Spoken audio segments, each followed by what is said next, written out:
ஆடி மாதம் ஆரம்பிச்சாவே ஆஃபர்ஸ் மட்டும் ஸ்பெஷல் கிடையாதுங்க. அந்த மாதம் அந்த வீடியோ ஒரு பக்தி மயமாகவே இருக்கும். நான் எல்லாம் அந்த அம்மன் கோயில் ஃபெஸ்டிவல்ஸ் வந்து ரொம்ப லைக் பண்ணுற ஒரு பர்சன். என்ன மாதிரி தான் நீங்களும் மறக்காம கமெண்ட்ஸ்ல சொல்லுங்க. வந்து கோயிலுக்கு கிளம்புறதுக்கு முன்னாடி ஒரு லஞ்ச் டைம் போல வந்து சாம்பாரெல்லாம் செஞ்சு வச்சிருந்தேன். ஸோ வீட்டுக்கு வந்தால் நம்மளுக்கு வேலை கம்மியாக இருக்கணும், வெளியே போயிட்டோம்னா வீட்டுக்கு வர லேட் ஆகும், முன்ன பின்ன ஆகும்னு சொல்லி வந்து பார்த்தா மாவு நல்லா புளிச்சும் இருந்துச்சு. எனக்கு ரொம்ப பிடிக்கும் இந்த மாதிரி புளிச்ச மாவுல நல்லா தோசை ஊற்றின அப்படியே மொறுன்னு வரும். இட்லி பொடியும் தீந்துருச்சு. அப்புறம் வர வெள்ள அப்படி இட்லி பொடியும் வாங்கிட்டு வந்தேன். எப்போவுமே எனக்கு தோசை ஊற்றுன இந்த மாதிரி நீயா நான் எபிசோடில் வந்து ஒரு தோசை ஊற்றுற எபிசோட் இருந்துச்சு. அதில் வந்து சொல்லுவாங்க எவ்வளோ கஷ்டம்னு.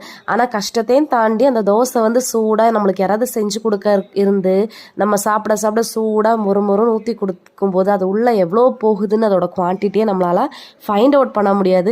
ஆமானா நான் வந்து டேம் ஷோர் சொல்கிறேன். பட் ஆமானா நீங்களும் மறக்காமல் கமெண்ட்ஸில் எனக்கு சொல்லுங்கள். ஒரு வழியாக எல்லாரும் சாப்பிட்டு முடிச்சதுக்கப்புறமா இருக்கிற 1-2 பாத்திரத்தையும் கழுவி வேலையை முடிச்சுட்டு போய் தூங்கியா